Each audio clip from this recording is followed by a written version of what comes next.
이튿날 그들이 베다니에서 나왔을 때 예수께서 시장하신지라.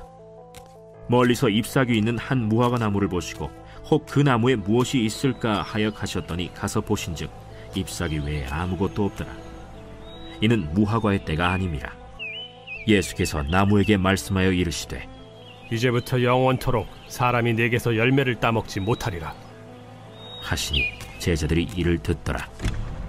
그들이 예루살렘에 들어가니라.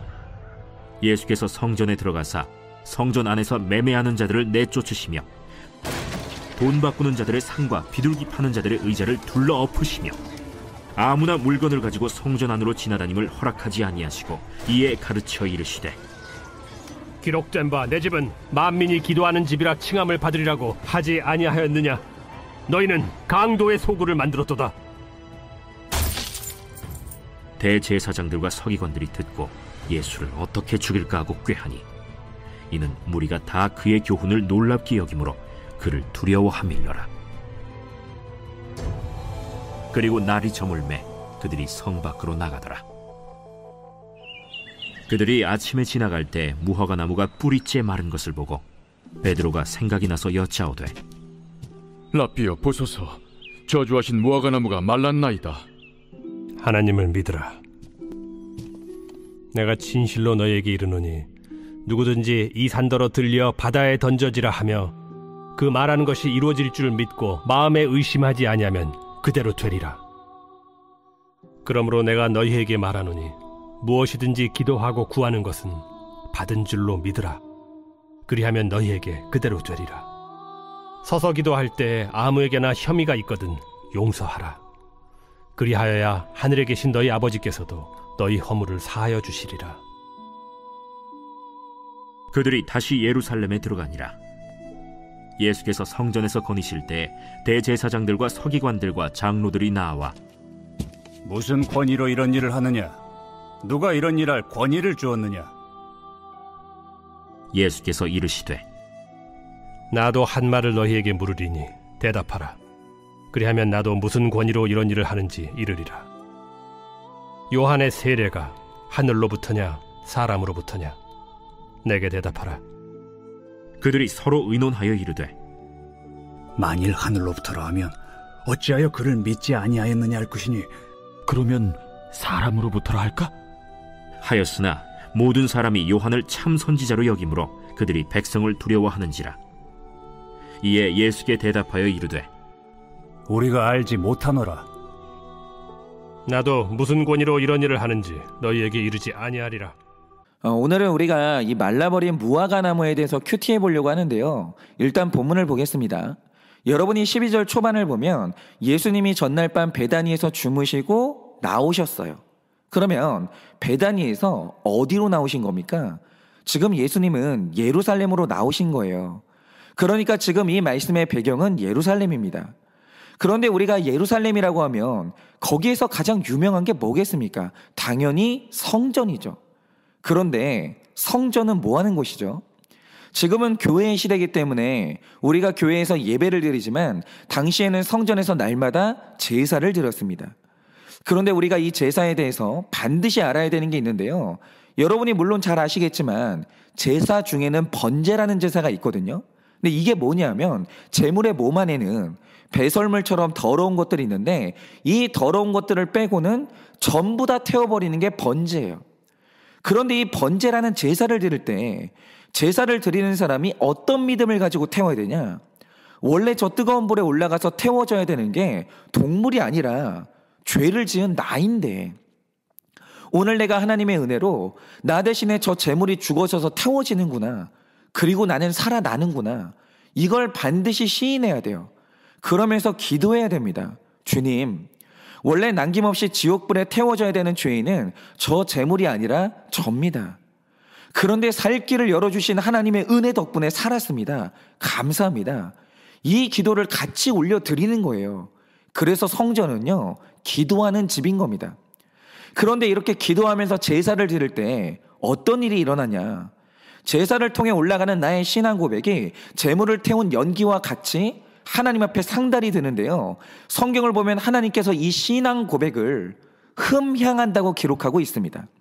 그런데 여기서 흠향이라는 것은 제물을 태울 때 하늘로 올라가는 향을 하나님이 취하신다는 건데, 이게 어떤 의미를 담고 있는가? 이게 중요한데요. 여러분, 하나님이 처음에 사람을 지으실 때 흙을 취한 다음에 모양을 만드시거든요. 그런데 이 단계에서 사람은 시체였을 뿐이지 생명이 아닙니다. 그런데 이 흙 인형이 언제 생명이 되죠? 하나님께서 자신의 입을 아담의 입에 맞추고 숨결을 후 하고 불어넣을 때, 그때 아담이 첫 숨을 내뱉더니 비로소 숨쉬는 사람이 되는 거예요. 그런데 이때 하나님이 사람의 몸속으로 불어넣으셨던 숨결, 바로 이게 생명의 본질인 루아흐예요. 다시 말해서 하나님 안에 있던 생명의 숨결을 사람을 향해 내뱉는 행위, 이게 바로 루아흐라는 거죠. 그런데 흥미로운 건 하나님이 회개의 제사를 드릴 때 피어나는 연기를 흠향, 즉 자신의 코로 그 향을 기쁘게 들이마시거든요. 그런데 회개의 연기를 들이마시는 이 행위가 헬라어로 뭐냐? 이것도 루아흐예요. 그러니까 하나님 안에서 숨을 내뱉고 들이마시는 이 호흡이 유기적으로 연결이 돼야 생명이 탄생을 하는 거예요. 그런데 이걸 아는 게 왜 중요하냐? 하나님이 택함 받은 사람들에게 생명의 호흡을 불어 넣어주시는데, 그 전에 먼저 있어야 되는 일이 뭔지 아십니까? 먼저 하나님이 흠향, 다시 말해 나의 회개를 들이마실 수 있도록 자신의 회개를 하나님께 올려드려야 돼요. 그러니까 내 회개의 기도가 하나님께 올라가면 하나님은 그 회개의 아름다운 향기를 루아흐, 즉 기쁘게 들이마시면서 흠향을 하십니다. 그러면 이어지는 하나님의 행위가 뭐냐? 회개의 향을 올려드린 그 사람에게 아주 큰 기쁨으로 자신의 루아흐, 생명의 숨결을 뱉어주시는 거예요. 불어넣어 주시는 거죠. 그래서 우리가 기도를 호흡이라고 하는 거예요. 여러분, 기도는요, 나의 회개를 들이마신 하나님이 생명의 숨을 나에게 뱉어주시는 행위거든요. 그러니까 기도를 해보신 분들은 다 아시는 건데요, 우리가 기도를 하다 보면 기도가 안 돼서 답답할 때가 있거든요. 그러면 어떤 경우에 그런 현상이 나타납니까? 그 사람이 죄로 인해서 회개가 막혀 있을 때 하나님으로부터 오는 응답과 성령의 충만함이 없는 거예요. 즉, 회개가 없는 사람은 영적으로 호흡이 안 되는 겁니다. 하나님하고 주고받는 게 없는 거예요. 여러분, 이 세상에는 그리스도인들만 기도하는 게 아니라 무당도 기도하고 다른 종교인들도 다 기도를 하거든요. 그런데 왜 그런 기도에 생명이 없겠습니까? 거룩하신 우리 하나님은 회개의 기도만 흠양하시는데, 회개가 없는 기도는 하나님이 받지를 않는 죽은 기도거든요. 그러면 그 사람에게는 하나님이 주시는 호흡도 없는 거예요. 그래서 하나님과 더불어서 호흡하는 기도를 하고 싶으면 누구든지 먼저 회개의 숨을 뱉어야 되는 거예요. 그런데 이걸 하는 장소가 어디냐? 바로 그게 오늘 말씀에 나오는 성전이라는 거죠. 그런데 15절을 보면 베다니에서 주무신 이튿날 예수님이 성전에 오신 거예요. 그러면 예수님이 성전에 오셔서 잔뜩 기대했던 게 뭐겠습니까? 예루살렘 성전에 자신의 코를 향기롭게 하는 회개의 제사가 가득할 걸로 기대를 했단 말이죠. 그런데 12절을 보면 오늘 예루살렘에 오신 예수님의 상태를 뭐라고 묘사합니까? 예수님이 배고팠다, 시장했다고 기록하고 있어요. 그런데 이게 오늘날 우리의 예배, 그리고 성전의 가장 큰 문제인 거예요. 자, 보세요. 이 당시 예루살렘에 가면 정말 멋있는 성전이 있어요. 그리고 그 안에 들어가면 바쁘게 성전을 섬기는 제사장들이 여럿이 있고, 거기다가 실제로 제물이 하루 종일 태워지고 있습니다. 그러니까 성전 안에 들어가면 바빠요. 뭐가 막 하고 있습니다. 그런데 이걸 신약의 표현으로 바꾸면 어떤 교회가 있는데 거기에 많은 교역자들이 있고 날마다 예배가 드려지면서 그때마다 헌금이 드려져요. 그러니까 모양이 그럴싸한 거죠. 그러면 거기에서 예수님이 잔뜩 기대하는 게 뭐겠습니까? 그 제사가 나를 향한 제사라면 당연히 먹을 게 많겠구나. 거기에 내 코를 향기롭게 하는 제사의 향기가 있겠구나. 이것을 기대한다라는 거죠. 그런데 오늘 말씀을 보면 잔뜩 기대를 하고 성전에 가보니까 거기서 보게 된 충격적인 일이 뭡니까? 그게 15절 16절에 기록되어 있는데요, 그 안에서 회개의 기도는 한마디도 없고 전부 제사를 통해 돈 벌려고 하는 사람들과 제사를 드리면서 문제 해결해 주시고 부자 되게 해달라는 기복적인 기도밖에는 없는 거예요. 그러니까 성전의 겉모습을 보면 뭔가 그럴싸한 모양이 있어서 잔뜩 기대를 했는데 예수님이 드실 것이 아무것도 없는 성전, 그래서 예수님을 배고프게 하는 성전, 바로 거기에 예수님이 화가 나신 것이고, 이런 예루살렘의 영적 현실을 상징한 게 뭐냐? 바로 오늘 말씀 12절에서 14절에 나오는 무화과 나무 사건이에요. 그런데 여담으로요, 오늘 말씀을 읽고 얼마나 많은 사람들이 시험에 들었는지 아십니까? 제가 한 번은 인터넷을 켜서 이 마가복음 11장의 무화과 나무 구절을 보고 불신자들이 어떤 반응을 보였는지 글을 봤거든요. 그런데 온통 예수님에 대한 욕들로 가득한 거예요. 왜 그러냐? 13절 말씀을 보면 이 때가 무화과 나무의 때가 아니래요. 그런데 예수님이 나무에서 무화과를 찾는 겁니다. 그러니까 이것도 되게 이상한 건데, 무화과 나무가 없자 예수님의 반응이 뭡니까? 불같이 화를 내시면서 이 나무를 저주했고 결국 나무가 말랐다는 거예요. 그래서 이걸 보고 많은 사람들이 욕을 하는데, 예를 들어서 수박은 여름철에 나잖아요. 그런데 이걸 겨울에 요구하면 이게 일종의 갑질이고 우기는 거 아니냐라는 거죠. 그런데 예수님이 이런 행동을 했다는 것이고, 잘못도 없는 무화과 나무에게 저주를 하는 예수님이 무슨 사랑의 하나님이냐 이거죠. 그런데 이거는요, 이 팔레스타인에서 자라는 무화과 나무의 생태를 모르고 하는 대단히 큰 오해예요. 여러분, 보통 무화과 나무의 추수기는 6월에서 7월경입니다. 이때 무화과 나무는 가장 많은 열매를 내요. 그런데 제가 한 표현을 잘 들으세요. 이때 무화과 나무가 유일하게 열매를 내는 게 아니라 이때 가장 많은 열매를 낸다라는 거죠. 그러니까 보통 무화과 나무는요, 오늘 말씀에 나오는 3월이나 4월에도 완벽하게 익은 열매를 먹을 수가 있어요. 그래서 실제로 어떤 목사님 같은 경우는요, 3월 달에 자신이 직접 완벽하게 익은 무화과 나무 열매를 따서 자신이 먹은 경험을 쓰신 적이 있거든요. 그러니까 오늘 말씀의 배경인 3월과 4월에도 무화과 나무는 열매를 맺을 수 있다라는 거예요. 그런데 아주 중요한 사실이 뭐냐? 13절을 보면 예수님이 무화과 나무에서 뭘 보셨다고 기록하고 있습니까? 잎사귀를 보셨다라고 합니다. 이게 중요해요.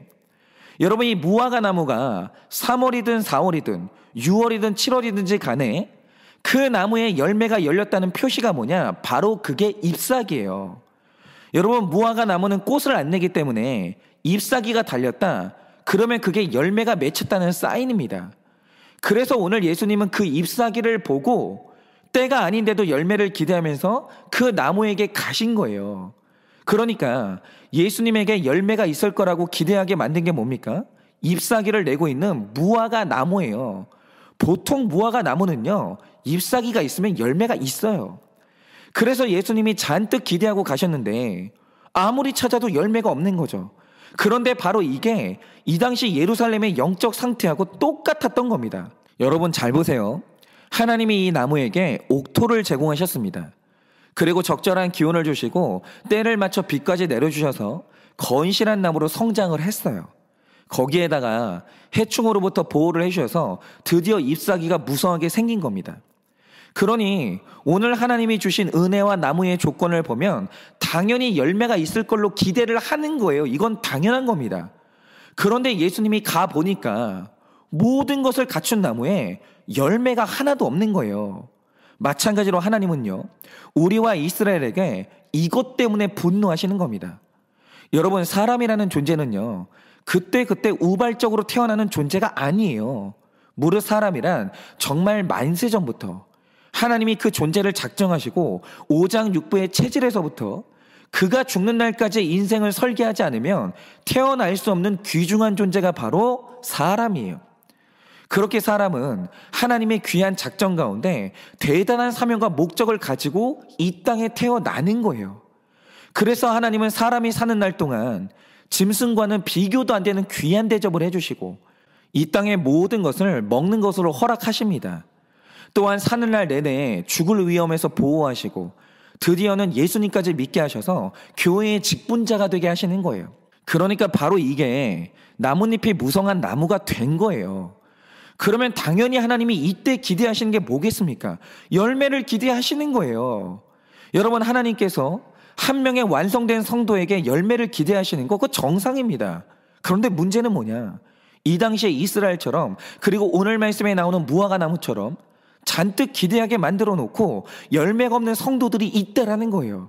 그러니까 하나님은 우리가 모든 걸 할 수 있도록 보호해 주셨는데, 은혜를 주셨는데, 그런데도 열매를 내놓지 못하는 사람, 바로 그 사람에게 분노하시는 거고, 그런 사람을 향해서 너는 앞으로 영원히 열매를 맺지 못할 거라고, 그리고 뿌리째 마르게 하시는 게 과연 그게 폭정인 것인가?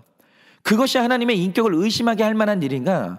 이걸 묵상해 보면요, 아무리 생각을 해봐도 잘못한 건 열매를 맺지 못한 말씀 속의 나무이고 우리 자신이라는 거죠. 여러분, 하나님은요, 열매를 맺지 못할 사람에게는 열매를 요구하지 않아요. 예를 들어서 어린 태아가 죽으면 심판을 받습니까? 안 받습니까? 안 받아요. 그 태아가 특정한 사명 때문에 잠깐 이 땅에 태어났는지는 몰라도 태아는 열매를 맺을 수가 없는 존재이기 때문에 하나님이 태아한테 열매를 요구하지 않아요. 만약에 태아가 죽는다? 그 아이는 천국에 가요. 또 지적 장애인이 심판을 받습니까? 안 받습니까? 여러분, 그들이요, 이 땅에 사명이 있어서 태어났어요. 그래서 모든 존재는 소중한 것인데, 또한 그들의 사명은 열매를 맺는 게 아니기 때문에 하나님은 그들에게 열매를 요구하지 않아요. 여러분, 이 땅의 모든 연약한 장애인들은요, 존재하는 것만으로도 자기 사명을 다한 거예요. 그걸로 충분합니다. 그런데 오늘날 모든 것을 갖추고 잎사귀가 무성한 우리는 그게 아니에요. 열매를 맺을 수 있는 모든 조건과 은혜를 충만히 부어주셨는데 열매가 없다? 그러면 하나님이 화를 내셔도 할 말이 없는 중죄를 지은 겁니다. 그런데 여러분, 오늘 말씀에서 하나님은 이스라엘에게 많은 것을 주셨고 무화과 나무에게도 많은 은혜를 주셨잖아요. 그런데 열매가 없다라는 거죠. 그러면 그 다음에 하나님이 하시는 일이 뭔지 아십니까?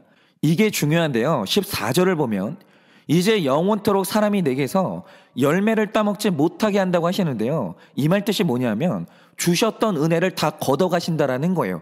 이게 중요한 거예요. 하나님은 모든 걸 주십니다. 그런데 열매가 없다? 가져가세요. 여러분, 이걸 적용해 보자면 하나님은 오늘 말씀의 무화과 나무에게 깊은 뿌리를 주시고 튼튼한 몸과 가지를 주시고 많은 잎사귀를 주셨잖아요. 그런데 이걸 사람에게 적용하면 하나님이 사람에게 지성을 주시고 살아갈 힘을 주시고 또 어떤 사람들에게는 돈을 주시고 시간을 주신 거예요. 그런데 이 모든 걸 주신 이유가 뭐냐면 그걸로 여러분의 인생을 즐기는 것도 좋고 여러분 자신을 위해서 쓰시는 것도 좋아요. 그리고 여러분, 하나님이 여러분에게 뭔가를 주셨다면 누리세요. 누리는 것도 좋습니다. 좋은데 언제나 하나님이 주신 것은 세 등분을 해야 되거든요. 그게 뭐냐? 하나님께 드릴 것과 이웃에게 나눌 것과 내가 쓸 것.